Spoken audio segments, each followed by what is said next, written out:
creatures that grow from small beginnings, and what we grow into depends on several factors. One is the conditions that surround us, and one is the extent to which we engage with the life within us.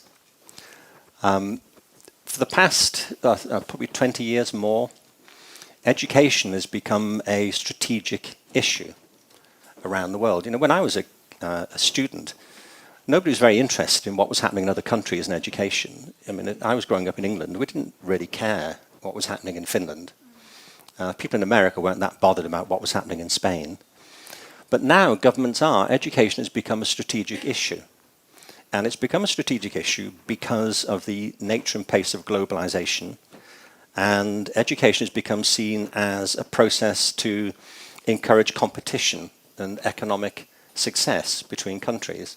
And it's led to the most corrupt and sterile form of education you can imagine for our children. Our children are suffering now from higher levels of stress than ever before. More and more kids are not graduating from high school. I hate the expression, is hate a strong word? I hate the expression, dropout. In America currently, something like 30% of kids who start the 9th grade don't complete the 12th grade. And every single child has a reason for that. I mean, there are trends, but what's interesting are not the statistics, it's the reasons individuals have. But, you know, if you're running any kind of enterprise and you lost 30% of your clients every year, you might wonder whether it was the stupid clients or your enterprise. And to call these kids dropouts makes it sound like they failed the system. And it's much more accurate to say the system has failed them. Because I don't know any kid who doesn't want to learn. You know, children are born with immense possibilities, I mean infinite possibilities, and they have a massive appetite to learn. I mean, think what happens in the first 18 months of life. Children learn to speak. Little babies in the first 18 months learn to speak, and nobody teaches them. You don't. If you're a parent, you didn't teach your child to speak. It's far too complicated. You know, you wouldn't have the time and they wouldn't have the patience. You know, it's not like you sit your child down at the age of 18 months and say, look, we need to talk. You know, or more specifically, you do. And, and this is how it's going to work. You know, you probably noticed your mother and I have been making all these noises for the past 18 months. Well, some of these are names of things. We call them nouns. There are other noises we make. They're not names of things. They're names of things you can do with things. We call them verbs. If you change the noise, you can say what you will do and what you have done. And don't worry about the subjunctive. Nobody gets it. You know, it doesn't work like that. You know, kids absorb language through their skin. You nudge them, you correct them, they mimic you, but you don't speak, you don't teach them. And by the way, if they grow up in a home where there are 6 languages spoken, they'll just learn all of those. Kids love to learn. The problem they have is with education, which is the time when we start to decide systematically to teach them things. And many of the rhythms of education are obstructive to the natural rhythms of learning. So my premise is that children are born with immense natural capacities. They have a tremendous appetite to learn, and education has become the problem. When you say what is the aim of education, I'd put it this way, that, and I'd love to know what Sadhguru has to say about this, coming from a different cultural perspective, but my take on this is this, that all of us are born into 2 worlds.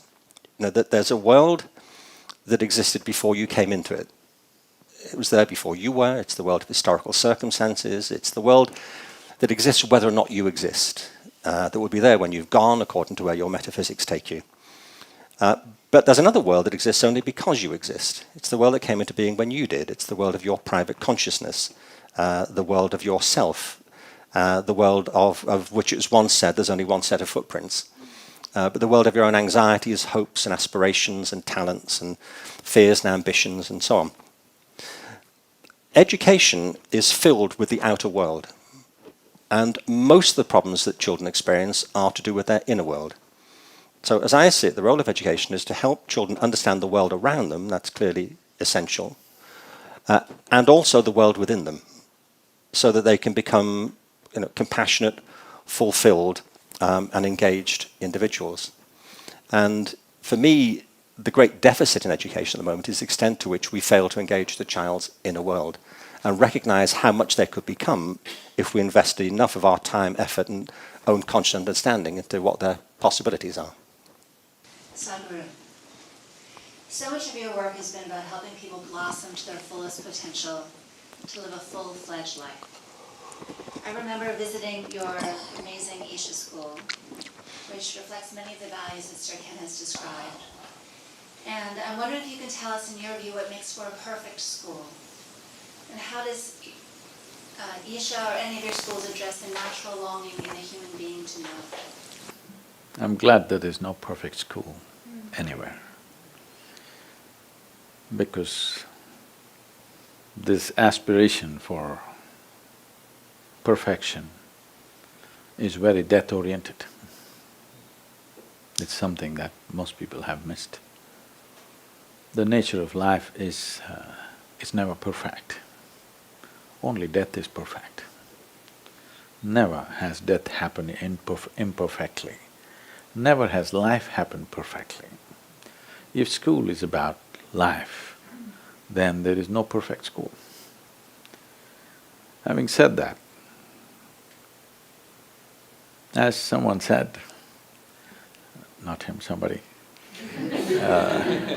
from England. No, I'm seeing him as a representation of England. Someone said that education is a necessary evil. It is a necessary evil because there is a resident evil in the world. We have very convoluted aspirations, in the sense, largely, most part of the education is trying to manufacture cogs for the larger machine that we have built. Our children are the fuel, unfortunately. We have to put them into some slot where they'll function well. And when we see the world is no more about people. The world is about the economic engine that we are driving. It's become bigger than us. We have to keep the engine going. We're scared to stop it for a moment. We have to keep going. Now, the problem is this, that we have created a world, if our economies fail, we will be depressed. If our economies succeed, we'll be damned for good. I feel it's better you're depressed. Now, talking about a school as a way of manufacturing cogs for the machine, there are many ways to do it. Every nation has its own system. If I have to shape you into a particular shape that you must fit into a particular machine, it's a cruel process. But now we can't let the machine fail, it needs spare parts. Constantly it has to absorb, and humanity is the spare parts. So our children are the fuel and the machine parts which go into this to run the larger machine, that's one aspect. So this is why I have addressed education in three different dimensions, which people around me are still trying to grasp why these three different things. There is one form of education which is called Isha Vidya, I think they might have showed something about that. This is for the rural masses in India, where the problem is they're in an economic and social pit which they cannot get out by themselves. The only ladder for them is education, employment-generating education. But there are reasonably well-to-do people where they might have gone through that in the previous generation, but this generation need not think about how to earn my living. They have to look at how to expand who they are. So we have Isha Homeschool, which caters to that, because this kind of education costs money. So only people who can afford it can do that. Costs money means not like how it costs here. By Indian standards, it costs money. And there's another form of education where people are not interested in serving this machine or that machine, they want individuals to blossom. So we have Isha Samskriti, where there is no academic education of any kind. They only learn music, dance, art, Sanskrit language, Kalari, which is the mother of all martial arts, and classical dance, classical music, yoga, English language as a passport to the world. So these children are a treat to watch. This is how children should have been. Just to give you a glimpse of what it is, at the age of 15, for 3 years they go into monastic life. Compulsorily they must go on, compulsorily they must come out at 18. They cannot continue. They'll take a monastic life for 3 years, but after 3 years they cannot continue, they have to discontinue that and get back to normal life. This is for discipline and focus, but you can't make the entire world like that. This is an ideal to work towards. The idea of this kind of schooling is just to develop human body and human brain without any intention. Without any intention as to what they should become. They can become whatever they want. Only thing is, human body and human mind should grow to its fullest capability, and attention is the main thing. An indiscriminate and unprejudiced attention is what we're trying to evolve in the children, that they learn to pay attention to everything the same way, that you don't divide the world as something as good and something as bad, something high, something low, something divine, something devil, something filthy, something sacred. No, you learn to pay the same attention to everything. This is the fundamental of this form of education. What will they do? What will they do is the aspiration. So I guaranteed them one thing, 12 years, if you enter the school, the commitment is for 12 years. You have to, 6 if you come, 18 if you can leave. So they asked me, what will the children do? I said, one thing I'll assure you, we will not give you a certificate in the end. They said, Sadhguru, what? I said, did anybody ask me what is my certification? Only in the American embassy they asked me.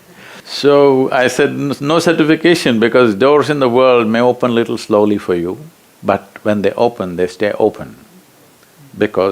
Not because of qualification, but by competence you open doors. It is just that everybody is in a mad race, your children should do better than your neighbor's children. This is a disease. I agree. I didn't know you're unqualified, by the way. That's the… I actually have to go. That is the only qualification I have, and that is the only striving in my life, how to remain uneducated. Because this is the biggest problem. Why education has become a problem in the world is, people become who they are in the world because of what they have gathered. This is a very unfortunate situation. Right now, whether it is material things or knowledge, whatever information they have gathered, it makes them who they are. Now, who you are and what you have gathered are two different things. This is the distinction we are trying to bring into child's life in our schools. Whatever you may gather, it doesn't matter. What you gather is just information and things. Information is a thing by itself. It should not determine who you are. Who you are is determined by a different process, what you gather by a different process. So when I keep repeating to everybody, lot of these people feel ashamed, my guru is uneducated, they try to say, no, he only says that he's really educated. What I'm saying is, whatever I have gathered does not determine who I am. Because the biggest problem in the world is this, from the day you are born, all kinds of people are trying to teach you something that's not worked in their life.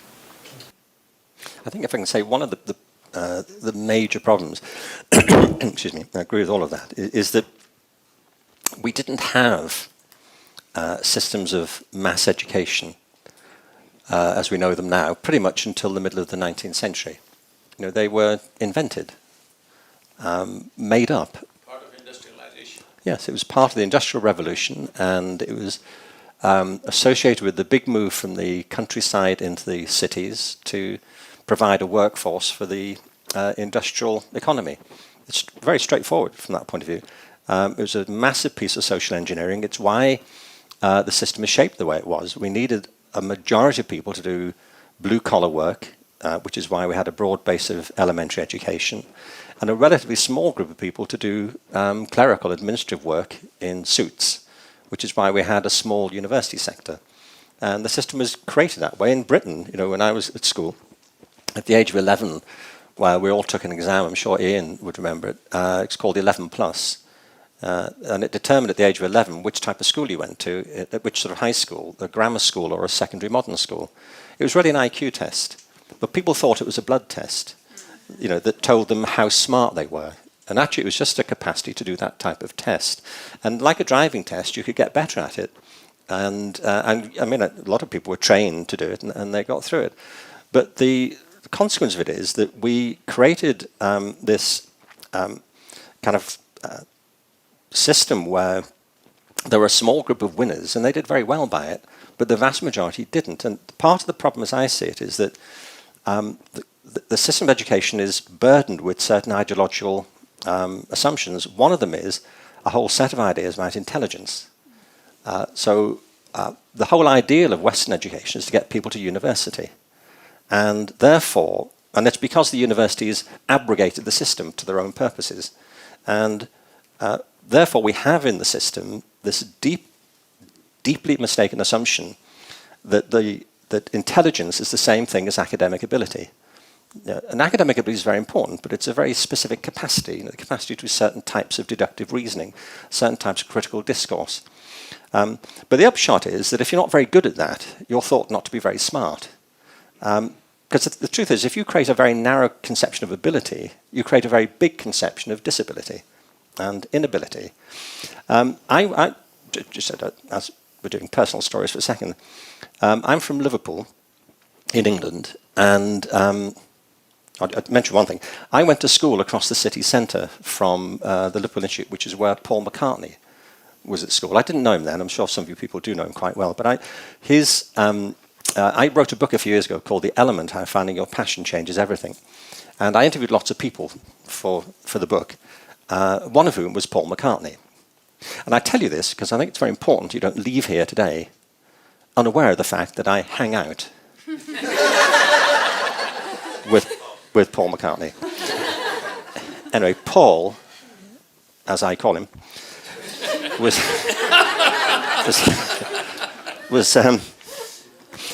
I interviewed him for the book, and I said, "Did you enjoy music at school?" And he said no, he hated it. I said, "Did your music teacher think you had any talent?" He said, "No, not really." He does, doesn't he? And then one of the other people in the same music program in the same school was George Harrison, the lead guitarist of the popular music group, the Beatles. And I said, did your music teacher think George had any talent? He said, "No, not really." I said, "Well, look, would this be a reasonable comment that there was this one music teacher in Liverpool in the late 1950s who had half the Beatles in his class, and he missed it?" He said, "Yes." Well, it's a bit of an oversight, isn't it? So, anybody stand out in your class this year, Mr. Wilcox? Not really. Nobody leaps forward, frankly. What I mean is, if you create this narrow view of ability, then you automatically suit all this other stuff. I mean, Sadhguru may remember this, but in the 50s, there was a big polio epidemic, that ran right through America and Europe, and I got it. I was one of I'm one of 7 kids. I was the only one in the family to get it, and the only one in the street to get it. Despite my vigorous attempts to cross-infect the entire neighbourhood, I thought you're coming down with me. But anyway, I was in hospital, and I ended up going into special ed from 5 till 11, and that's what they used to do. So I was in a school which had lots of kids with polio, lots of kids with cerebral palsy, partially sighted, blind, deaf kids. I was sitting next to one kid in school who had a really bad case of cerebral palsy. And it's a terrible thing to deal with, because if you don't have it, if you can to move your arms around, you just have to relax muscles and contract them. You don't think about it. But if you've got cerebral palsy or affected by it, you're fighting your body all the time. So you're doing this type of stuff. And if you try to speak and it's affected your face, it's you sound as if you're talking nonsense. And of course, you may be talking absolute sense. It's just you can't get the sounds out. Anyway, so the guy sitting next to me in my final year at the school couldn't grip a pencil in his fingers, but he could grip it in his toes. And he had beautiful writing, better than mine, actually. Was this handwriting? We don't know. We don't know. But the point is, we're surrounded by people like this. I was saying, I mean, my classroom at school was like the barroom scene from Star Wars. You know, there were kind of people in various degrees of decrepitude, you know, being brought in. But nobody was interested in what people's disabilities seemed to be. What we're interested in was what they were good at, and if they were smart or interesting or what. And the fact is that many of the things that they had difficulty with weren't what really defined them. But because there's this narrow view of ability, if you have trouble writing or speaking, it's assumed that you have some associated mental incapacity, which is why you get this big conception of disability surrounding it. But if you reframe the conception of ability, suddenly you discover all these talents and possibilities that are inherent all the time. Now, I mention it because it's a dramatic example, at least special ed is to me, of what happens all the time in general education. All kinds of kids are told they've got problems who don't have them. They're created by the system.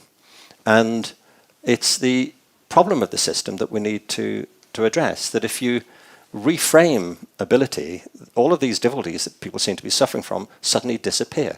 If you find the things they're good at, if you do as Sadhguru is suggesting, if you create an environment which is holistic, which is addressing your spiritual development, your physical development, which recognizes that human life is not linear, it's organic, and it will take many different courses, then you have a completely different set of conditions under which people will flourish.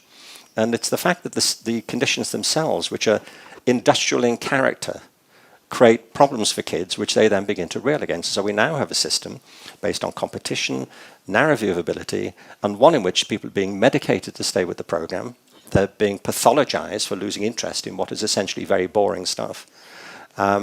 We sit them down all day long and wonder why they fidget. And there are different ways of doing it, better ways. I mean, for me, it's plain as day, really. You know, education is not one of those things like an incurable disease and we can't figure out what to do. We know what to do in education. It's about taking this thing to scale. But taking it to scale doesn't mean replicating it, because, as you say, there's no perfect school. Actually, there are no two schools alike, but like there are no two individuals alike. But there are principles you can apply everywhere. And getting those principles in place, to me, is the big challenge now. As we're looking for an evolution of a human being through the education system, the education system should be always an evolving process by itself. When we think in terms of a perfect school, we're thinking of again fixing it somewhere. That's what needs to change. As one can develop, because Ken mentioned this IQ test, I'm saying, as one can develop muscle by doing certain things with the body, one can develop intelligence. The fundamental aspect of developing intelligence is, right now, there are some studies, I don't know, you must tell me, I'm not an expert on these things, which say if a child goes through 20 years of formal education and comes out with a PhD, they say 70% of intelligence is irrevocably destroyed. Because Sorry, I have a PhD, I don't know what you're suggesting.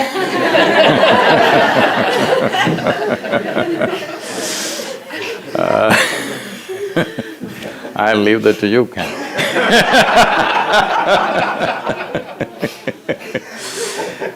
So, essentially what's being said by the studies is we are mistaking information for education. By deadening the brain with too much information, definitely the possibility of intelligence is lost. This is why I said what we accumulate and who we are should remain separate. Who I am should not be influenced by what I have accumulated, whether they're material things or information or impressions. This is of the world. I would like to little differ in what was said in terms of child's inner world and external world. What we are mistaking to be inner world is still external in my perception, because a child's fears, ambitions, aspirations are all external, inspired or infected, I would say, by the outside situation. It is not natural aspiration of life. Natural aspiration of life, if you look at it, if you leave someone uninfluenced from outside, the natural aspiration is always to expand, not to become less. But if you look at today's form of education, because it's purely intellect-based education, there's no other dimension of intelligence in it.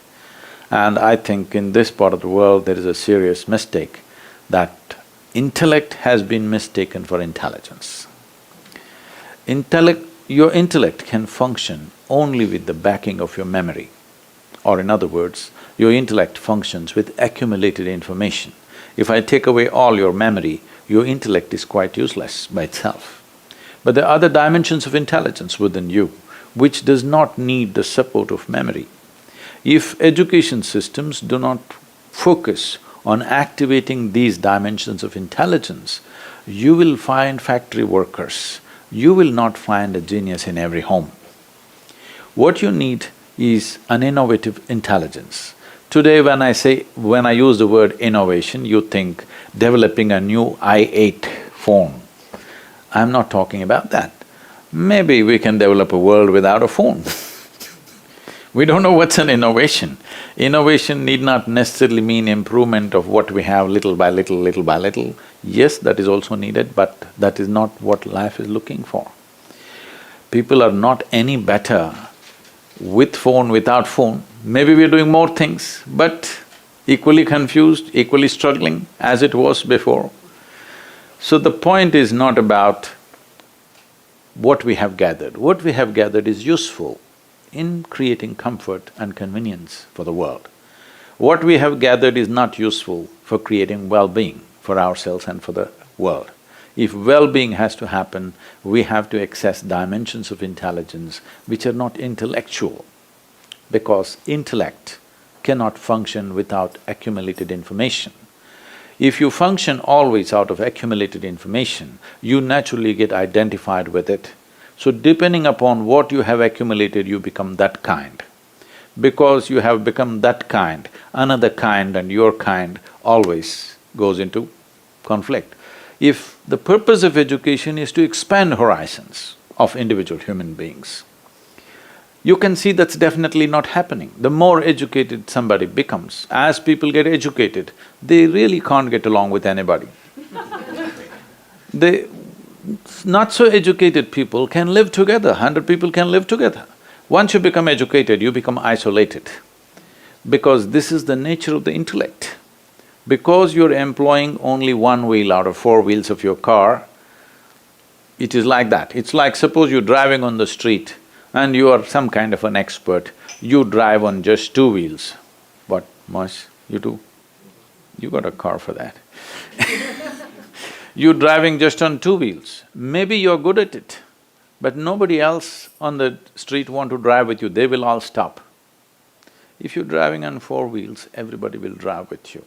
So the other dimensions of intelligence have to come, otherwise the moment you get intellectual, unknowingly, in some way you exclude the world. So in a way, the way of our education has been to butcher the existence into tiny fragments, and we're trying to fix the fragments. It's not going to work like that. If education has to become holistic, there are systemic problems, I'm not saying no, but more than the systems, the people who deliver the system, if we can upgrade them in a huge way, every system can be made to work good. I have seen in India, the most rudimentary system is the state education. I have been there to these schools before we went into starting our own rural schools. I just wanted to see what's right or wrong with these guys. I found some schools are like as good as pigsty in terms of what they're producing. Some schools, same stuff, but they're doing wonderful work. So it's the people who deliver that. Whatever the system, if you upgrade the people who deliver this, if the best people, See, if we are interested in the future generations of our humanity, the best people in the world must go into teaching. But right now, the lowest grade of people are going because everything is determined by economics. How much are you paid? That's how you go. So this is where what I'm saying earlier is important.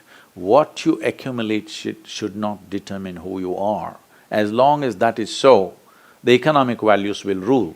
As long economic values rule, it's the muscle which rules, not the intelligence. So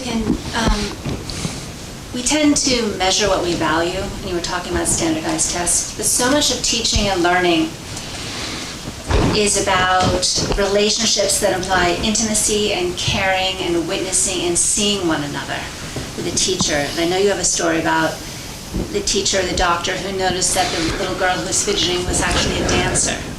Yeah. So how do we, is it about training the teachers, or is it supporting the teachers in a different way? How do we create inspiring teachers or give them the room to help foster all the different types of intelligence that you both have been speaking about? Well, there are excuse me, there are several strands to education, obviously. One of them is the curriculum. I'm talking about organized education. I mean, people learn on their own and can learn informally, but if we're talking about organized education, as in the schools that Sadhguru is describing or the schools you've been involved in, there's always a curriculum, which is what we want people to learn. So a big part of this argument is we need a different sort of curriculum. At the moment, in America, for example, we have a very narrow curriculum that's based primarily on a fairly impoverished view of science, technology, and math. I say impoverished because math can be a fantastically invigorating and interesting discipline. Years ago, I asked a professor of pure mathematics at the university I worked at how you would assess a PhD in pure mathematics. His intelligence had gone at this point, obviously, but Only 70%. only 70%. But but with a small shard of it that was left, I said, to him, how would you assess a PhD in pure math? Actually, first I said to him, how long is a PhD in pure math? Because I'd never seen one. And he said he'd seen one recently that was 20 pages long. Like 20 pages of math. Page after page of math with equals at the end. And I imagine I've never seen one. So I said, well, how would you judge one? Presumably it's right. You'd be annoyed, wouldn't you? Spend 5 years doing a PhD in pure math, comes back wrong. See me. And he said, no, they're normally right. I said, well, how would you judge one? And he said there are two criteria. There's originality. In other words, it's how creative it is. I'd like to talk a bit more about creativity in a bit, but it's about whether it breaks new ground. But the second I loved, he said it's aesthetic. I said, why does that matter? He said, because mathematicians believe that mathematics is the purest way we have of describing some of the truths of nature. And since nature is inherently beautiful, the more elegant the proof, the more likely it is to be true. You could be talking about a sonata or a dance or a poem. And of course, mathematicians do feel that way. To a mathematician, mathematics is a beautiful abstract language like poetry. And the problem people have is they don't speak math. If you don't read music, if you look at a page of notation, what you see is a visual puzzle. If you read music, you don't see a puzzle, you hear a symphony. And it's the same with mathematics, that mathematicians who speak math see a symphony. They don't see a puzzle. And so a lot of the problem in mathematics is it's a literacy problem. We have phrasebook math. It's like trying to court somebody with phrasebook French. It's just not a very good idea. Take my word for that. It doesn't work out. So part of it is that we have a limited conception of these disciplines, a fairly impoverished view.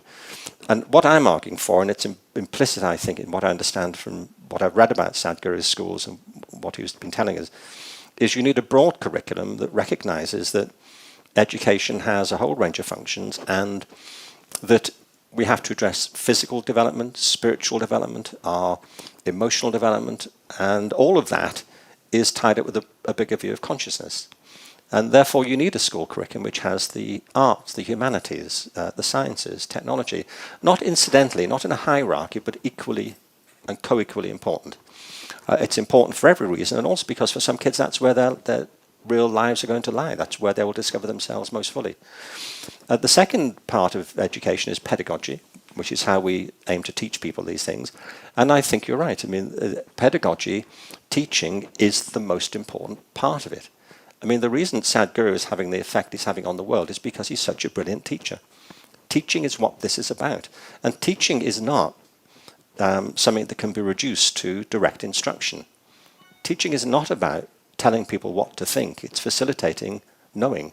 It's creating conditions where people will come to understand for themselves by probing them, questioning them, raising their curiosity, probing them so they might go in a different direction, giving them some tools, some techniques, and to reduce it to a process of delivering information to people. I really don't like this language that's got into education of delivering the curriculum.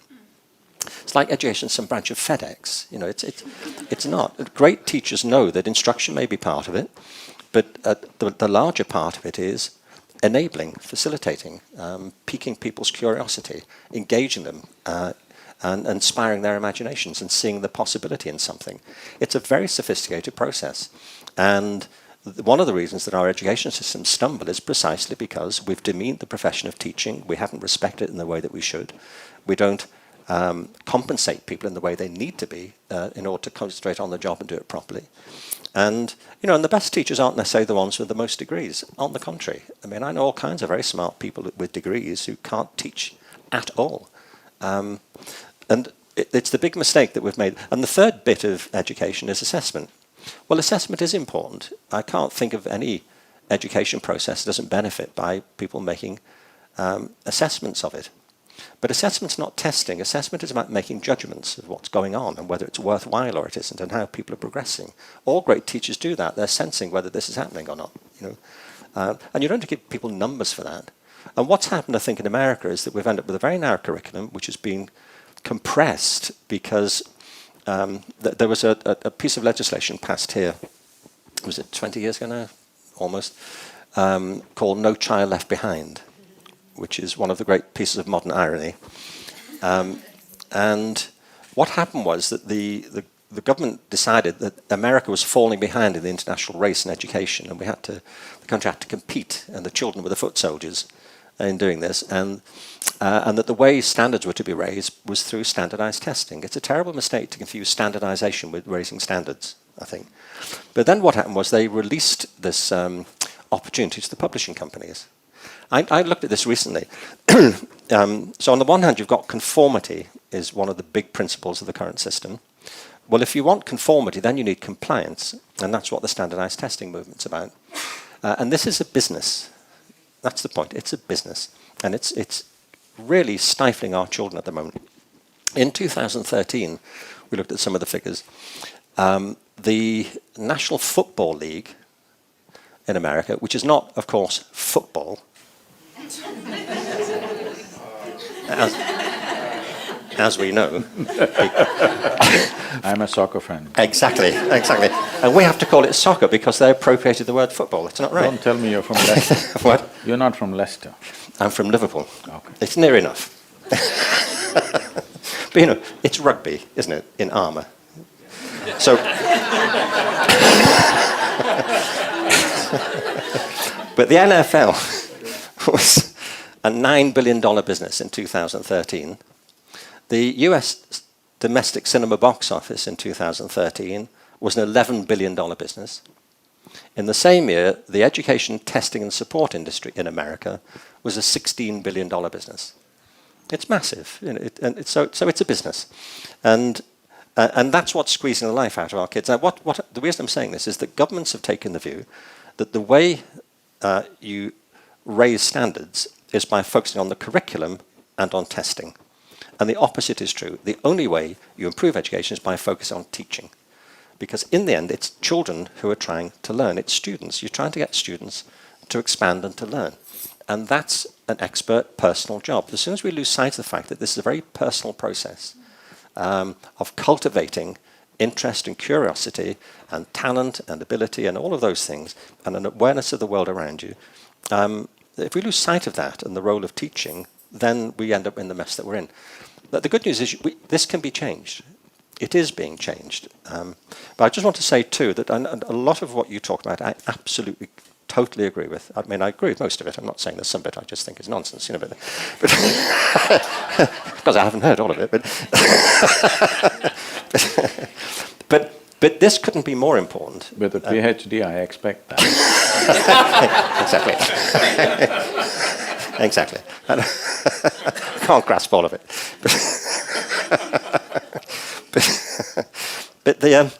But it couldn't be more urgent, you see. I mean, one of the figures you quote, and I do too, is that we currently face on Earth challenges which are without precedent in the history of humanity. I mean, on the one hand, you have exponential growth in technology and its impact on culture, on economy, on the way that people live. It's revealed all kinds of possibilities, many of them miraculously good. As you said, there are things we're capable of now we couldn't have even contemplated 50 years ago. The big problem is that our spiritual development seems to be lagging a long way behind our technological capacities. Secondly, the population now is accelerating at a point where, well, we're already the largest generation in the history of humanity. For most of human history, there's nobody around, really. It took a whole of history to get to 1 billion people in 1800. In 1930, it was 2 billion. In 1970, it was 3 billion. Between 1970 and 2000, the population of the Earth doubled from 3 to 6 billion. Right after the Summer of Love, as it turns out. You can't tell me it's a coincidence. And we're now at 7.4 billion, heading for 9 billion by the middle of the century. And we don't know if the Earth can handle it. Actually, we know that it can't. There was a really good program on the BBC a few years ago about how many people can live on Earth. It was called How Many People Can Live on Earth? And it was presented by David Attenborough. They're very good at titles at the BBC. But they concluded this, that if everybody, because we all need, you've made the same point, Sadhguru, that we all need food, fuel and water to survive, and air to breathe. And if everybody on the Earth, they concluded, consumed food, fuel and water at the same rate, all 7.5 billion people, at the same rate as the average person in India, the Earth could sustain a maximum population of 15 billion people. So we're halfway there, we're 7.5 billion people. Of course, we don't all consume as they do in India. They said if everybody on the Earth consumed at the same rate as the average person in North America, the Earth could sustain a maximum population of 1.5 billion. And we're 5 times past that. That's on current methods of production and consumption. So we are heading to an abyss here. And if we don't change course, by the middle of the century, we're going to need 4 more planets to make this work. Now, the interesting to me is, as I know it is too, that these problems aren't being caused by the rest of life on Earth, they're being caused by human beings. And it's a problem of consciousness and of creativity. We've created these problems, so we either have to by reproduction, a lot of people are thinking they're being creative. What's that? By reproduction, a lot of people are thinking they're creative. Yes, that's right. Well, that's right. You know, people talk about saving the planet. And I think the general conclusion has to be, the planet's going to be fine. The planet's been around for nearly 5 billion years. It'll shake us off like a rash. We tried humanity, not so good. We're going to stick with bacteria. They're fantastic. But it's a serious thing. There was a very good observation by H.G. Wells, the science fiction writer, who said that civilization is a race between education and catastrophe. And there's some truth in that. Education in the sense of developing our capacities, our awareness, and our understanding of ourselves and of each other and of the world around us. If we don't take seriously these principles, then we're condemning our children to a very, very bleak future.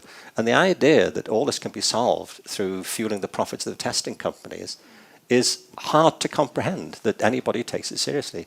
It's a case of terminal myopia. And so to me, it's an issue at every level. It's personal, it's about our children, it's about ourselves, it's our communities, but it's about the larger enterprise that humanity is part of. And it really couldn't be more important. And the principles that I know you embody in the schools are exactly the right ones, it seems to me. That's what this is about. But there isn't a single way to do it. As you said, there's no one perfect school, there's no one particular way to do it. Circumstances vary, but there's some principles. It's about conditions, it's about having a holistic view of humanity, of how children's growth and potential, recognizing the power of teaching, and recognize that you need to get these balances right, and that we can do it. But it couldn't be more important that we get on and do it. A lot of it has been articulated by Ken, but what I would like to say is, in terms of my experience of school, I went to school only when it was absolutely necessary.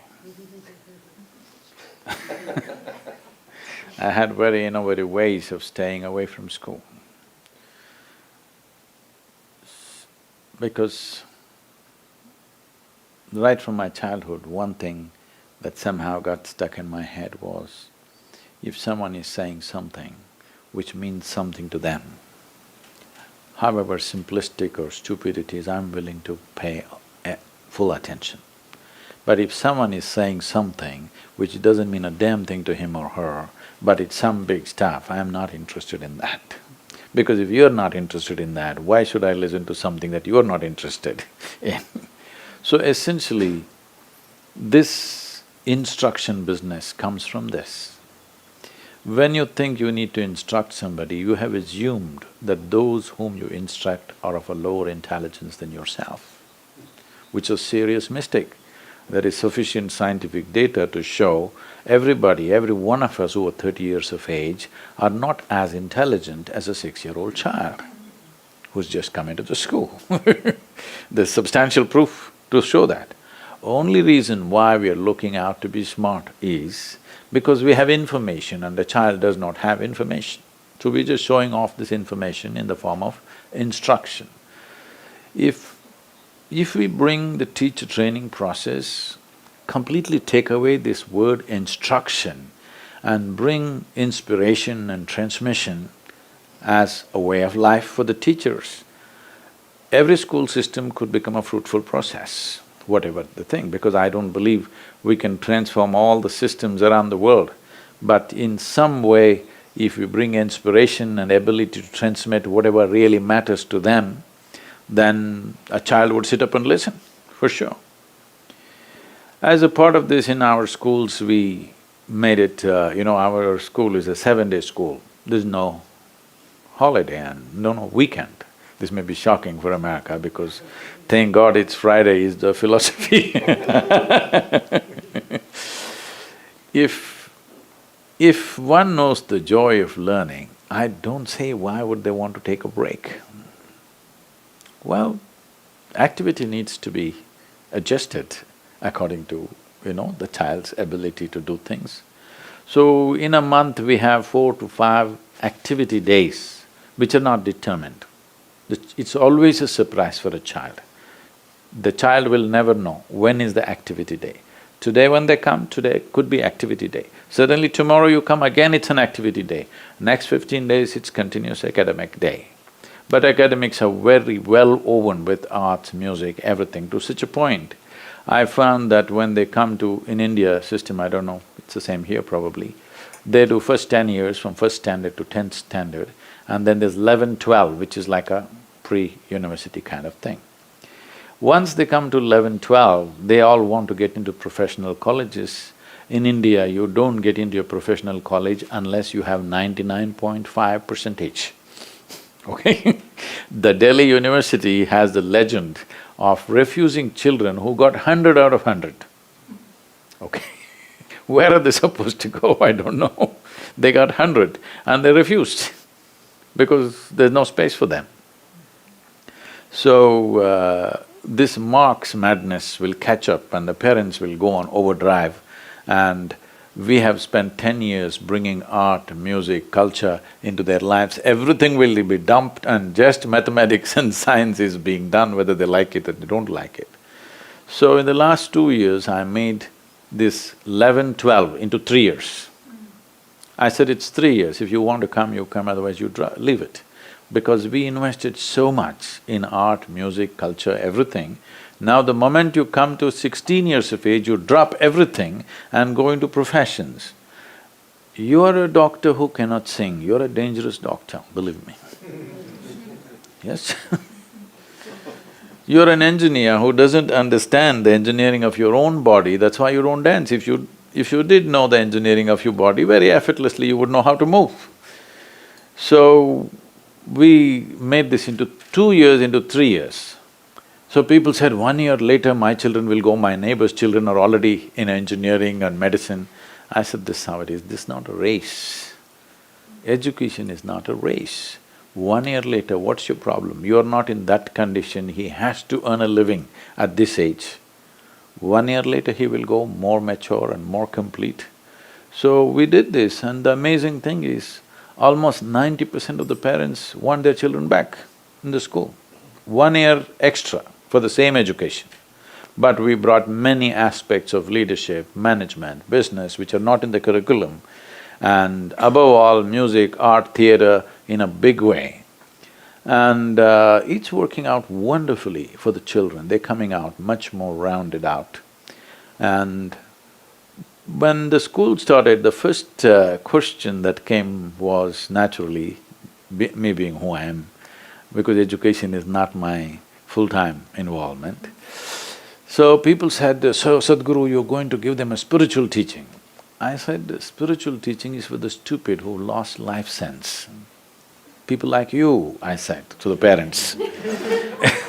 People like you who lost the fundamental life sense, you need a spiritual teaching.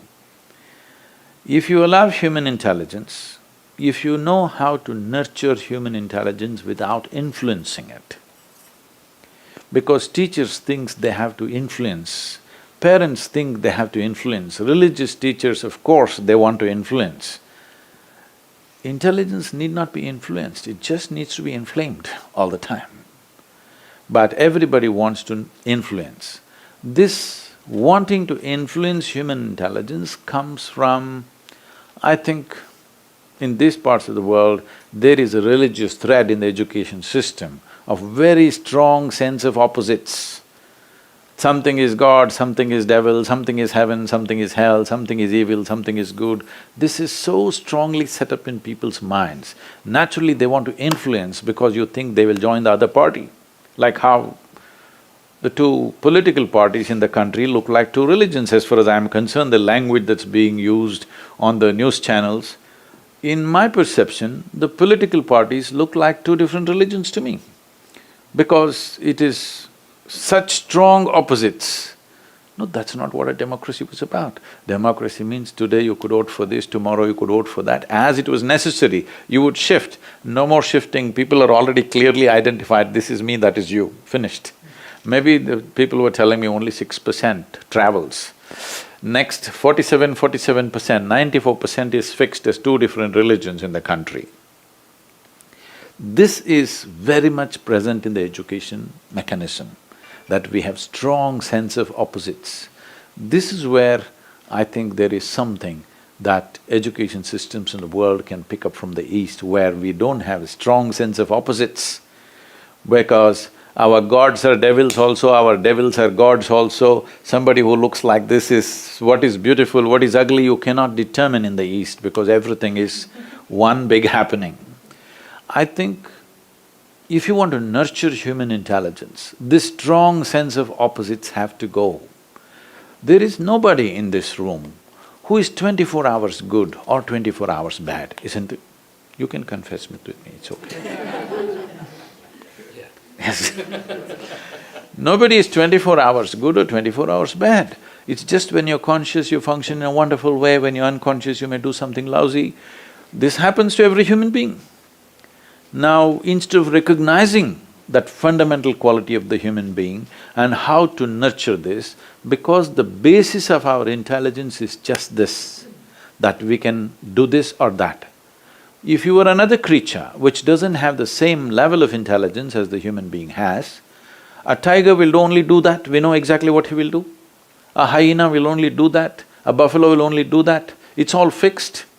A human being can do just about anything That is where the intelligence comes in, that an active intelligence would choose an unconscious and a kind of conditioned intelligence will tend to do a certain thing.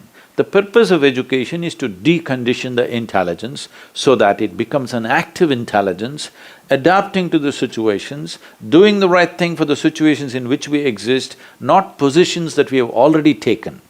That is the essence of intelligence.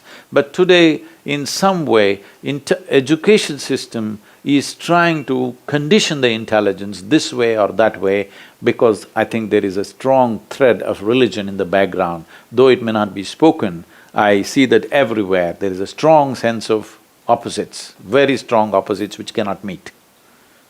I wanted to get back to something that you both have said about creativity and curiosity in order to not be too rigid in one way or another. And Sir Ken, you said that curiosity is the engine of achievement.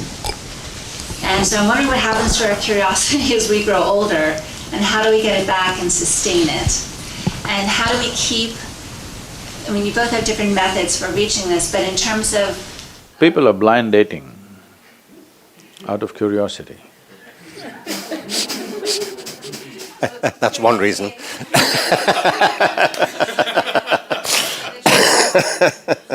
What's that?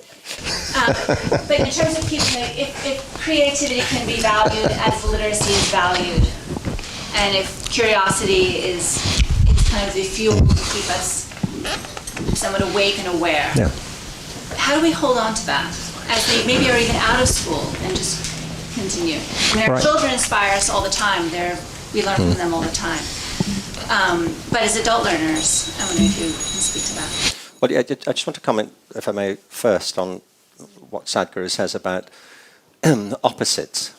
I think this is absolutely right. You know, the Western rational view is very much that thinking is a process of making distinctions. It's what the whole logic enterprise is about. You know, it's this, it's that, it's fine chopping, seeing differences between things, and making things into categories. I remember writing, you know, the whole, and it's been a brilliant success in all kinds of ways. I'm not saying it's been without its benefits, of course not. We live off the fruits of rationalism all the time. But a really good example to me is this, the whole taxonomic process that developed in the 18th and 19th centuries in the natural world gave us an amazing system of classifying natural things into genus and into species and subspecies. Linnaeus spent a long time figuring out all these different classifications, and if you go to a natural history museum, you see all of this at work. You know, if you go into a natural history museum, you can go into a room, and I've done this, that's got nothing but butterflies in. And it's very impressive. You see all these butterflies in cases against the wall, pinned to the back, dead. You know, but all in species. You know, the big ones at the top, small ones down at the bottom. You go to another room, you see the beetles, not the beetles, other beetles, all classified. And it's a very interesting way to think about it. It's a way of studying these things. But if you leave the Natural History Museum and go into the countryside, you don't see all the butterflies flying in formation with the big ones at the front and the small ones at the back, and the beetles all in some separate part of the field keeping their own company. In actuality, in life, these things all mixed up with each other. They pollinate the environment that they all depend upon. That's the principle of economy. It's about relationships. It's not about separate categories. And, for example, you know, in schools we divide the arts and the sciences. But it's just a device, because in the world, all the scientists I know are deeply affected by aesthetic interests. Look at the work of engineers. Look at the. I mean, I was going to want to ask you later, if it may, if we have time, about dance. I'm a big advocate for dance, and in most school systems, dance is out of the picture entirely now, because we need to spend more time on math. And I think dance is as important as math, but it's not separate from it. These things are integrated. You know, you can talk about your liver and your kidneys as separate entities, but they only function together. It's the only way it actually makes sense. You if you take your liver out and put it on the table, it's not doing a very good job at that point. Is there something wrong with my liver? Yes, there would be. It's out of your body now. It's about how these things connect that matters so much.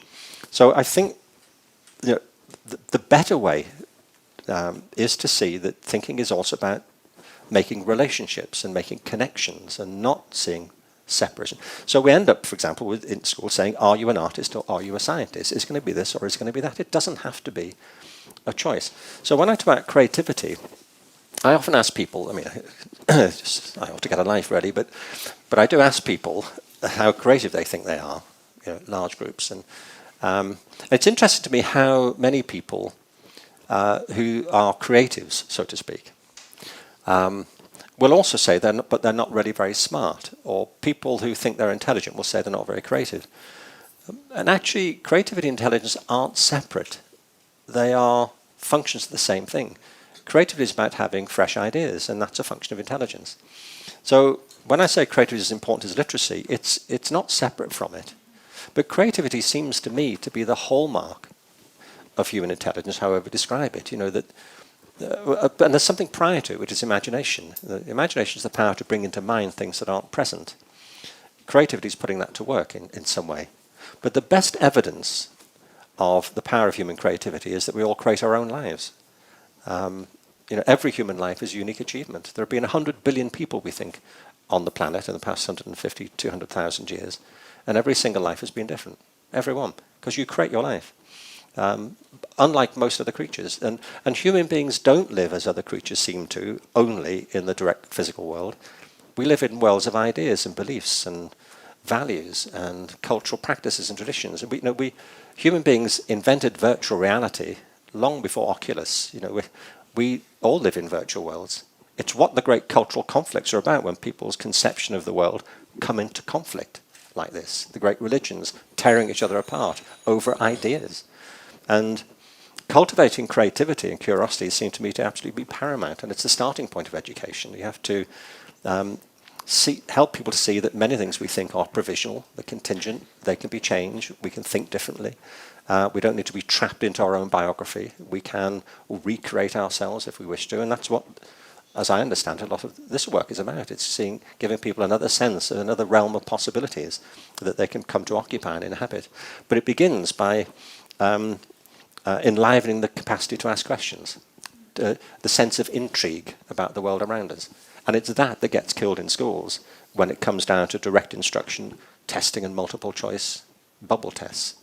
It's the very thing that should give life to education that we kill off at the bottom. This is so wonderful. I don't feel crazy when I listen to you too. I think there's a couple things. This idea of, you have someone like each of you. I always think, I have 2 children, and I think, if we raised each child like they were the found Dalai Lama, they go to find the Dalai Lama in some country and say, or some village and say, you're the Dalai Lama, and they raise this child to think that they are this divine person. If we were to revere and raise each child in that way, I think, thinking they were the next whatever, don't you think that would completely change the way? In other words, what you said earlier about how we look at kids and we think we know so much more, but really, I think we're here to serve them. Yeah, but if you had too many Dalai Lamas, what would you do? Well, there'd be a lot more peace on earth, I think. No. Maybe. The thing is, I know this is a common word used in this part of the world about raising children. You can't raise children, you can raise cattle. You can't raise children. This is an idea you must give up. Children grow up, as Ken pointed out in the beginning, you can only create a conducive atmosphere. They grow up. It doesn't matter, you have 2 children, how old are they? One is almost 7 and one is 9. Okay, you will see as they grow. Though it is the same genetics, same food, same homes, maybe same school, you will see one will go like this, another will go like that, because there are different ways to perceive the same thing. The receptivity in our mind is of different ways. If we have to get into technicality of this. In yoga, we recognize 10 dimensions of receptivity. I'll talk about 5 because the other 5 are too esoteric. These 5 are referred to as centers of sleep, centers of memory, centers of imagination, centers of right perception, centers of perversion. It is there in all of us. If it comes something, let's say the same information or a same aspect comes to all of us right now. Somebody is little sleepy mode, some of them are, little sleepy mode, they will perceive it one way. Somebody is deep into their memory of whatever their experience of lives are, they will perceive it one way. Somebody is in a heightened state of imagination, they will perceive it one way. Somebody is in a state of equanimity, they will perceive it one way. Somebody has taken extreme positions of right or wrong, they will perceive it another way. So whatever I may give you, depending upon from which center you receive, accordingly it becomes that. So you may have 2 children, same home, everything same, all input same, but one will go like this, one will go like that, because every moment how they're receiving what is coming their way. So now, the important thing is, as I said earlier, when you say picking up a young child and saying, you're the Dalai Lama, you're the spiritual teacher, with all due respect to the institution of what it is, I'm saying you're trying to influence them powerfully. An intelligence should not be influenced. An influenced intelligence is a dangerous intelligence. An intelligence which is on but not influenced will always be a solution. An intelligence which is profoundly influenced by this or that is always a divisive intelligence. It is me versus you, it will become. Strong sense of rights and wrongs, strong sense of this is it or that is it, will always create conflict, however good it may look to you. See, right now, I'll take an extreme example, an example you're not supposed to speak in America. For example, right now, there is an Islamic state. We need to look at this in reality, what it is. There is somebody out there who believes in something which is more precious to them than their life. Yes? When a man is willing to die for something that he believes, you have to at least recognize he's genuine, all right? There's no better proof. But the result of that, what horrendous things happen is another thing, okay? The consequence of that firm belief is another thing. But you have to appreciate, this man believes that there is something that he believes in which is far more precious than his own life. When I say life, I want you to look at this, whether it's an ant or an elephant, whatever life you take, every life holds its own life of highest importance. You try to catch a little ant does not think, oh, I'm just a little ant, let me die. He does everything possible to live. This is the nature of life, that is so for a human being also. This life is precious for this life, but I'm willing to throw this away for something that I believe in. I'm saying the belief is genuine, okay, but the result is horrendous. So if you strongly influence your children, whatever you think is right, don't think the result will be good. I'm not of this generation, and I really appreciate what you're talking about. Something visually apparent you don't have to announce.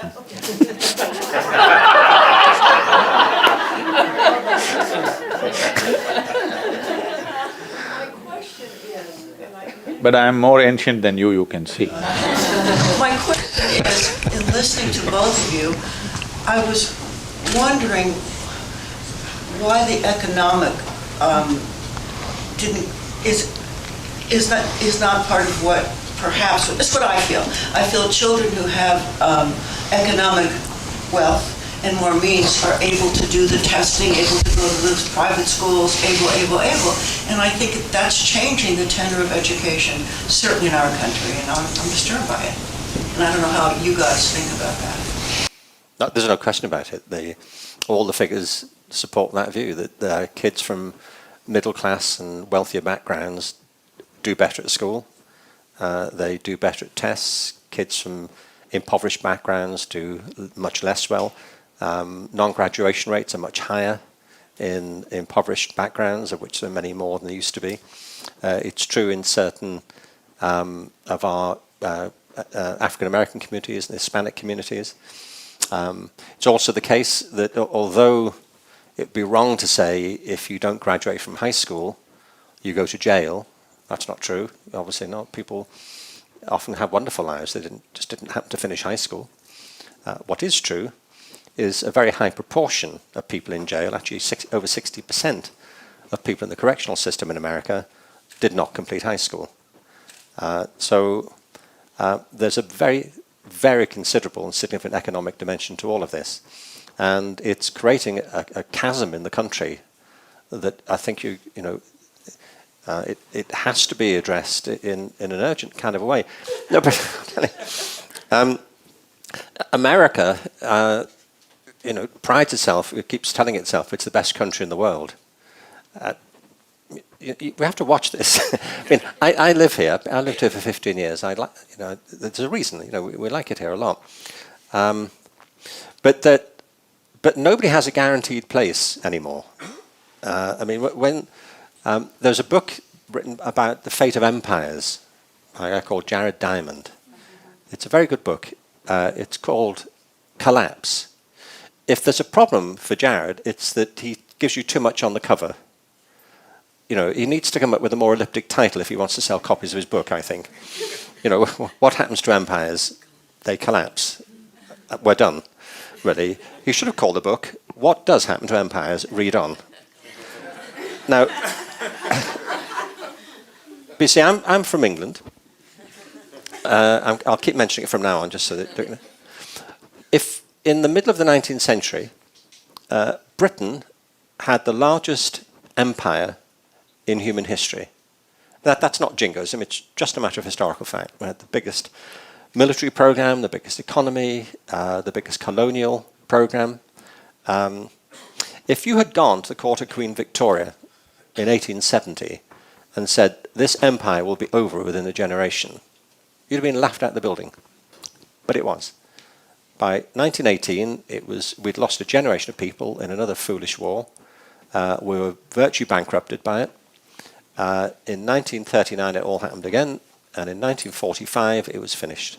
I was born in 1950 in Liverpool, and we played in bomb craters, and we were on rationing. We had powdered orange juice, powdered eggs, and powdered milk on rations from the central government with ration books. That's how I grew up for the first 10 years. It was over, completely gone. It collapsed. Now, what I'm saying is that America is living a dream at the moment, which is that all this is completely sustainable and can carry on in perpetuity, and it won't. I'm not preaching for an empire either, by the way. It's just that America is the most powerful place on the planet at the moment, and it's hemorrhaging generations of children with no economic hope, no purchase on a life that can add up to anything so far. Wallowing in all kinds of crime and drug abuse. I'm going to Chicago next week, where they have terrible problems with the education system. And to say that this isn't the consequence of America's economic policies is just self-delusional. It's a sort of flagrant disregard of the well-being of the people. That America is being hoisted on its own petard here, economically. With so much wealth concentrated in such a small group of people. And so, and I'm not wishing for it, argue for it. I don't wish it on any country. It's just that this is a very serious issue for this country, as we're in this country and we're talking about it. But the good news is, as well, there are lots of wonderful people doing fantastic things. I travel around the country a lot. I'm going to Chattanooga in the morning, and they're doing a whole thing to revive their education. As you were saying, empires end. You talked about England. Well, it was a changing situation in the world, and there was a terrible war and whatever. But empires have closed down without any major disasters like World War II. For example, in India, many empires rose which spread right across subcontinent, and they just closed down by themselves, without any war, without any external interference. And there is a significant, if you look at the thing, there was a time when 36% of the world's economy was India, where everybody wanted to go to India, and one guy made a mistake and landed up here, you know. It's a celebrated mistake. A very wrong perception of which direction is which, all right? He mistook the sunset for sunrise. He went west instead of east. Anyway, but that economy, which was over 30% of the world's economy, just closed down simply because they were doing so well and they decided they need to protect themselves. This was the biggest mistake they did. In trying to protect themselves, what was a very transparent culture, they tried to become little introvert. And they successfully did it, and that just pushed it down completely. Then came the innovations, then came all the other things. But one of the biggest undoing for India is they became introvert, they thought they had to protect themselves. Till then, they never protected themselves, they embraced everything. The moment they thought they have to protect themselves, it started going down. If you protect it, you must understand the walls of protection that you build are also walls of self-imprisonment after some time. So what was the worst thing about school for you when you were a kid? You asking me or him? I'll ask you, and maybe Sadhguru will. I didn't have a terrible time at school, I have to say. I mean, the school I went to kind of broadly worked for me. The main thing was that there were, let's say, I went to a grammar school, you know, and although I'm very keen to qualify the importance of academic work, I always rather liked it. You know, it worked for me, because it's meant to work for some people. But the thing I disliked most about it was we were put on a fast track at school, and it meant therefore we had to drop certain things. So I liked art at school, and because we were supposed to be taking our exams at 15, I went to see the head teacher, and I opted to do art, and he said, it was either art or German. That's an interesting conflict, wasn't it?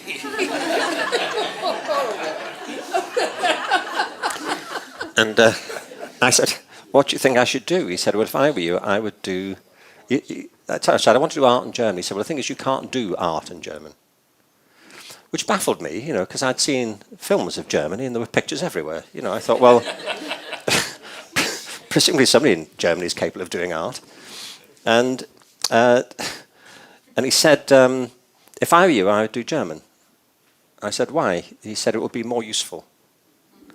And I was baffled by it. I thought, why would German be more useful than art? I mean, it is useful, I'm not saying it's not, especially in Germany. I mean, it's an absolute bonus, you know, but the implication that somehow art was useless, and that's what became clear, is that the school curriculum is divided into two groups of subjects. It still is. Well, the first problem is the idea of subjects.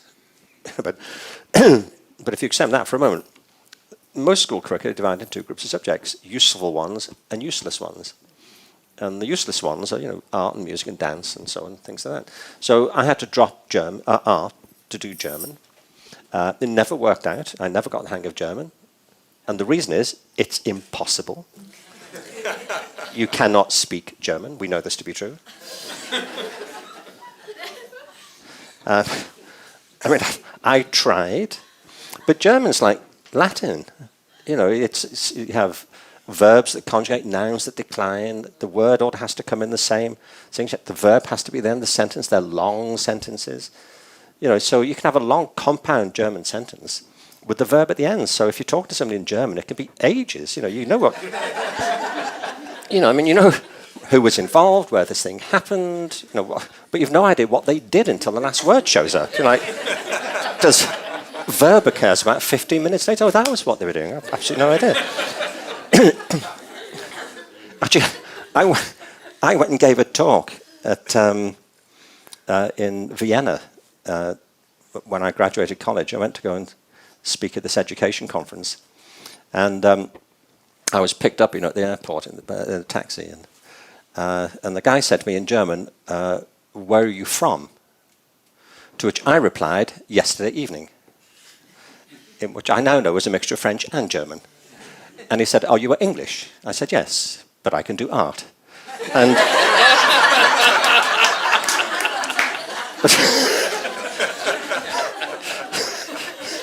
but it's funny, because when they called me about this thing in advance, they said, "You're going to give this talk to all these educators. So would you like to give your talk in English or German?" So on the phone, I acted like this was a big dilemma, because in Germany they all speak English anyway. That's the thing, you get that they all speak English to you. So, I acted like it was a real tear, And I said, "Look, I think in the end I'll give this talk in English." Because I should say, I took my oral exam in German at school, and I failed it twice.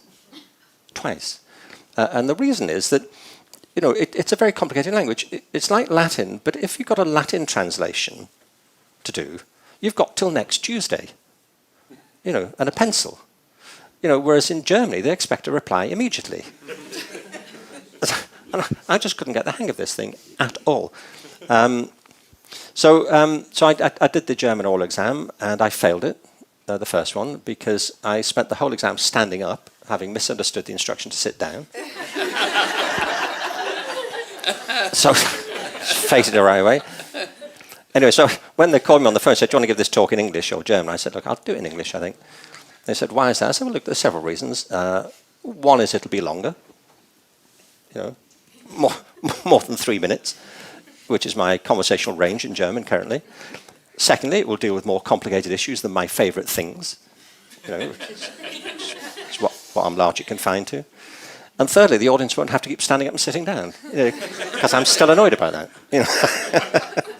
So it was these choices. I had to drop it to do something I didn't want to do. We never did music at school because it wasn't thought to be relevant to the academic track.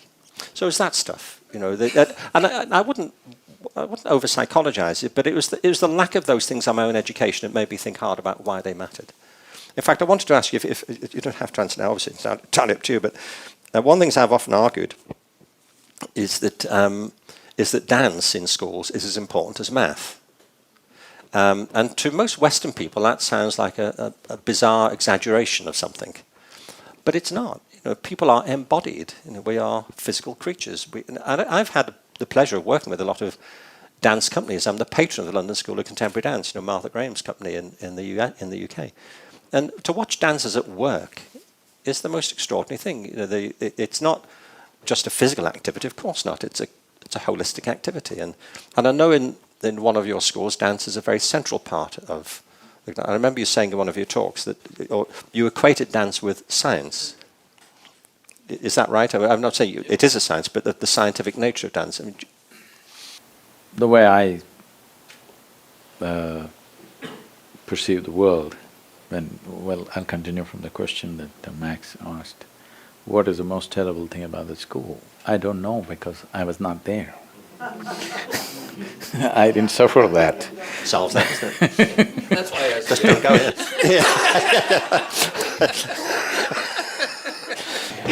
So I remember so well, which I've shared with many people.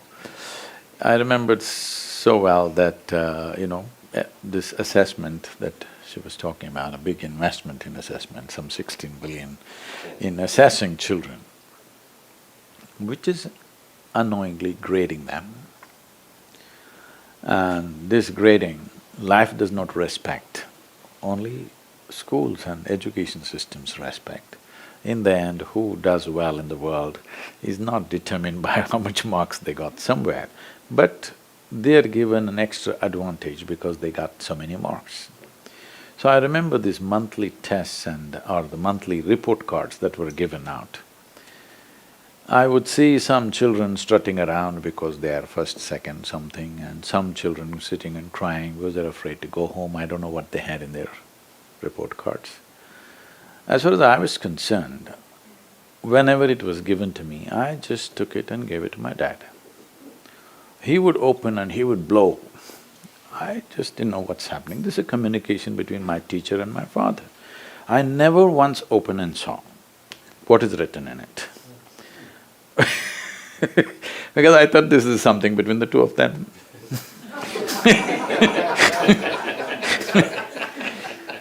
Because as far as I was concerned, every test paper I always gave it empty. Didn't write a word on it, or I doodled something. If they insisted, I wrote my name, otherwise I wouldn't write that either. And every time I would change the spelling of my name. Okay? Because the Germans pronounce J as A or Y. So my name starts with J. For some time I wrote it with Y, sometimes I wrote it with W. I tried all kinds of spellings. They said, according to English language, they said a proper noun can be spelled any way you want it. So every test paper, I spelt it differently, as I felt like it. Why I'm saying this is, and when the final test or exam came that I have to go to the next class, my concern was I don't want to be left behind with junior students, I want to go with my friends. So I always passed that one. So people always wondered, is 6 zeros in every test, how do you get to pass this one?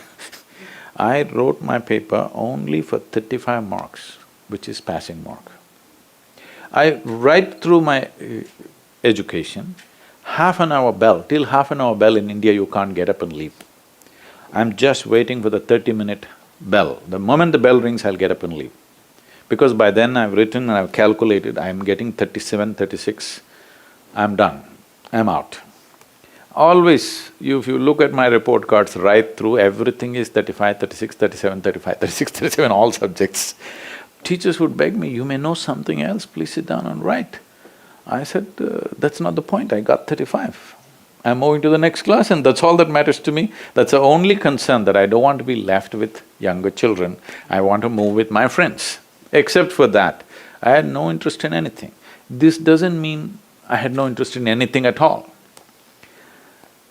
I paid enormous attention to every detail of what's around me, with which I developed a certain sense of geometry about everything. By the time I come to 8th standard, my mathematics paper was divided like this. It is 30 marks for geometry, 30 for arithmetic and the remaining for algebra. I never bothered, I don't understand why alphabets and numbers are mixed up. So, geometry I got 30 out of 30, everything else, arithmetic I got 5. That's about it, I went on. Because my sense of geometry is about how everything stands. When I look at the body, I look at the geometry, not at the complexion, not at the shape and form. I look at the geometry, how you're sitting. If I just see how you sit and stand, I will tell you in next 10 years' time what problems you will have with your body. So my sense of geometry came by simply paying enormous attention to anything and everything. It grew to such a point, if I just find a leaf, I could just sit like this for 5, 6 hours at a time. This is one thing I feel we have to bring to our children, ability to attend to something, whether it's important or not important is not your business. My father, being a very high-level academic excellence in his life, being a physician, supposed to be a very strict disciplinarian, which unfortunately or fortunately didn't work on me. Every day, evening 7 o'clock, 9 o'clock, we are supposed to read our textbooks, however uninteresting they are, it doesn't matter. So I would open the book like this. I find a little speck on the paper. This speck would absorb me for the next 2 hours. Without reading a single alphabet, I would sit like this for 2 hours. I wouldn't read a single alphabet on the book, but I would not be looking here and there. I'm totally with the tiny little speck on the paper. I'm saying, this is a big mistake we have done. As I said earlier, we have set strong opposites, this is important, this is not important. I think if human intelligence applies itself to every little thing will explode into a new cosmos by itself. This is what a human being is here for, to enhance life in such a way that no other creature can do it. But unfortunately, we have taken strong positions. This is important, this is not important, so it's going away. Right now, the only thing that's important is what serves our economic engine is the only important thing. This whole dissertation about German and art is just this. What is important? What will earn you more bucks? what will not earn you money? That's the question. That is the fundamental base question. If we do not remove this from our education system, there will be no education, there will only be one more manufacturing unit.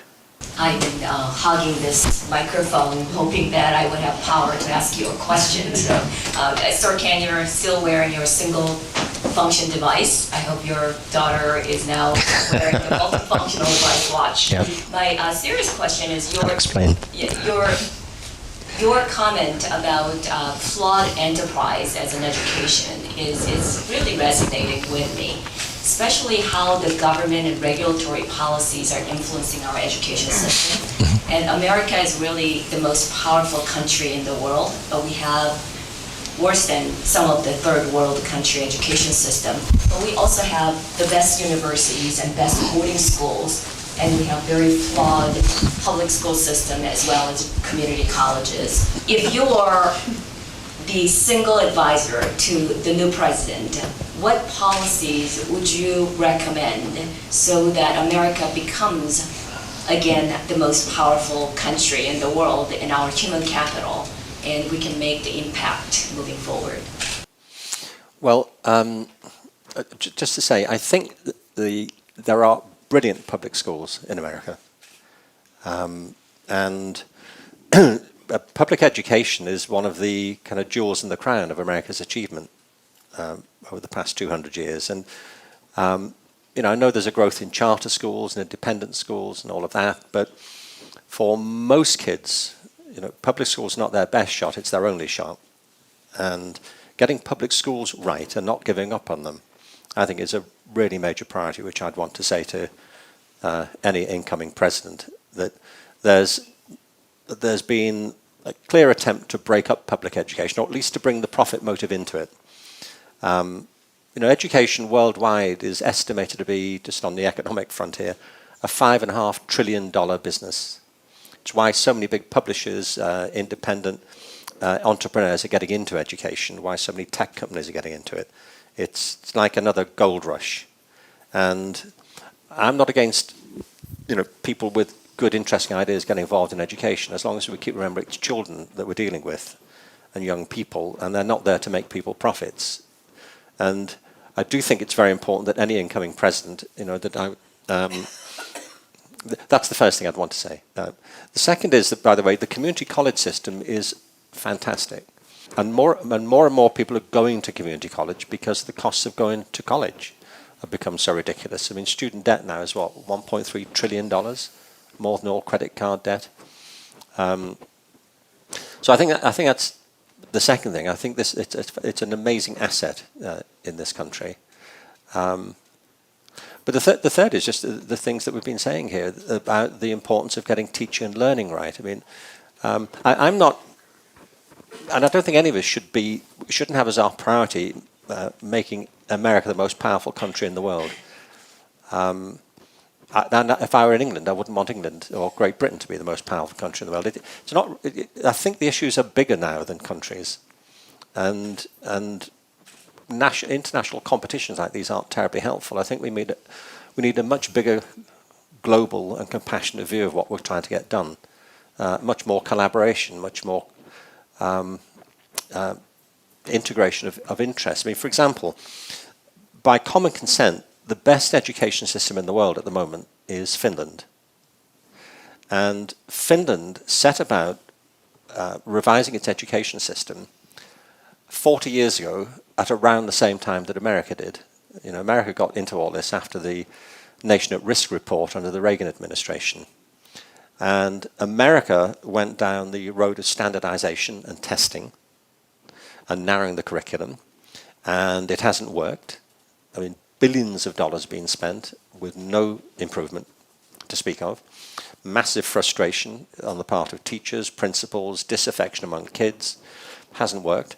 Finland, meanwhile, over the past 40 years, has created the best education system on earth nationally by student achievement, retention, satisfaction, engagement, fulfillment, professional respect for teachers, satisfaction of parents, stability of their communities.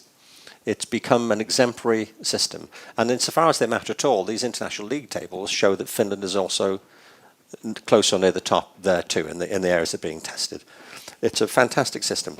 And it's the exact opposite. The Finnish education system is not based on competition, it's based on collaboration. Schools work together, teachers work together, universities work with schools, with parents. There's no standardized testing in Finland, as in none. Well, there's one at the end of high school. And there's almost 100% graduation rate.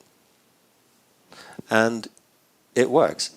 And then people say, well, you can't compare Finland to America. Well, in population terms, it's hard to do that because Finland has a population of, 5.5 million. America's, 310 million now.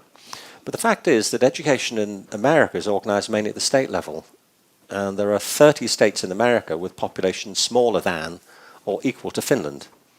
I do a lot of work in Oklahoma. There are 3.5 million people in Oklahoma. I think Vermont has something less than 1 million.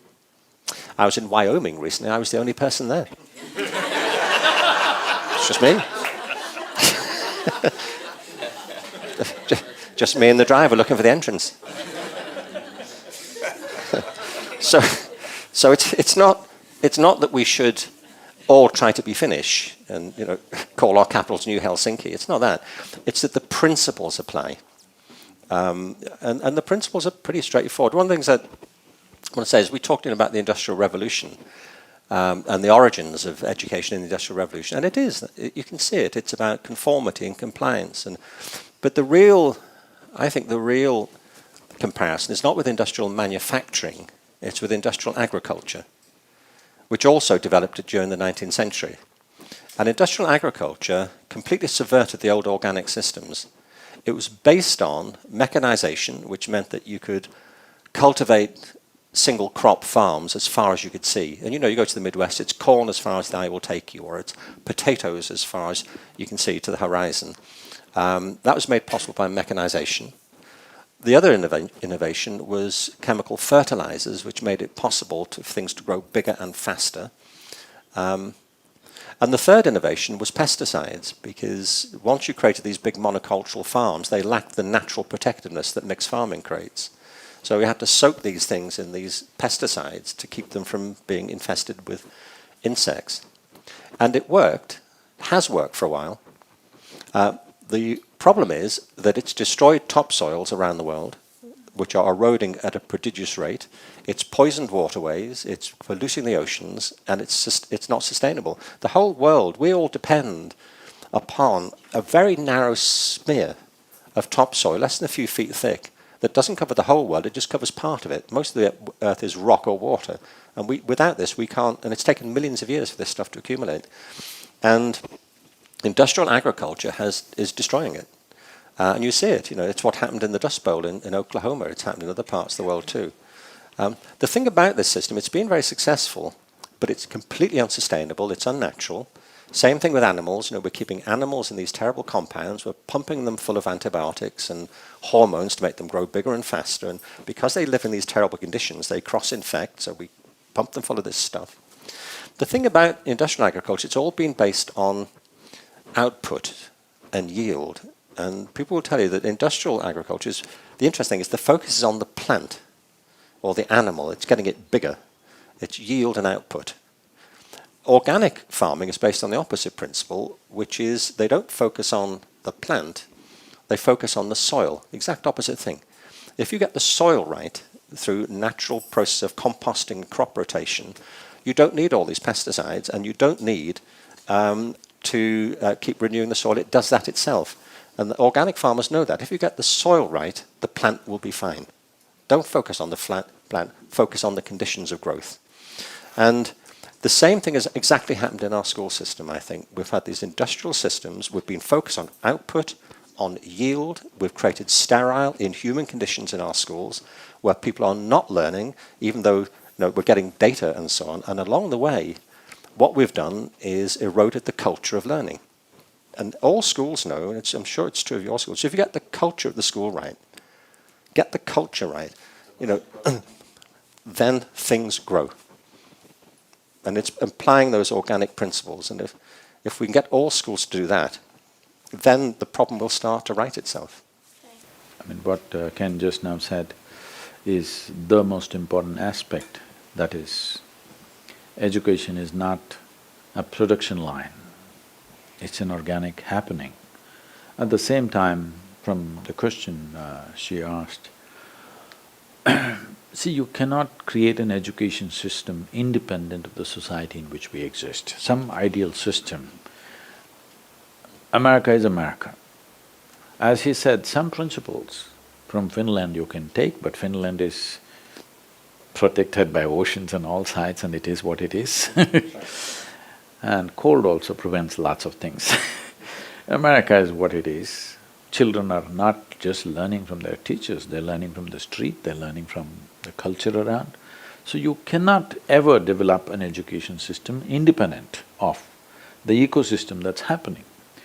Are we as a society willing to in some way cultivate the ecosystem in the society which is suitable for a child to grow up in the best possible way, is a question that all of us should ask. Are we going to do what we like to do, or are we going to be conscious of how this will impact future generations? Every action that we are performing is an important thing that we need to look at. Because educating a child is not just a teacher's business or school's business or parents' business, it is happening all the time. So, a more responsible attitude towards this, a larger consciousness about this, everything that you do our children are seeing and what will happen to them tomorrow. If they start doing what you did at 18, they do it at 12, what will happen? If what they do at 12, somebody does it at 10, what happens? This is something that all of us need to pay some attention to, because education is not just happening in the school alone. Yes, a certain part is happening, but I think child learns equally from outside as he learns from the school. Having said that, this entire approach of bringing creativity, I think the most important thing that schools are missing out is exposing children to more natural phenomena in the world. They have become an isolated information cocoons of their own. They are living their cosmos through the phone. It's very, very important, I think every school invests in taking their children out, exposing them to natural phenomena and different thought process in the world, different cultures in the world, so that there is a more homogeneous approach to intelligence rather than right and wrong kind of intelligence. Why I'm saying this particularly specifically for American education system is, I see on the national news channel, people use words like good guys and bad guys. If somebody says such a thing in India, he's finished. I'm sure even in UK you cannot say that. But on the national news channel, major anchors referring to people as good guys and bad guys. I'm saying this has to go if we really want to cultivate an organic system where everybody grows to his full potential rather than being a product of a particular system. Thank you.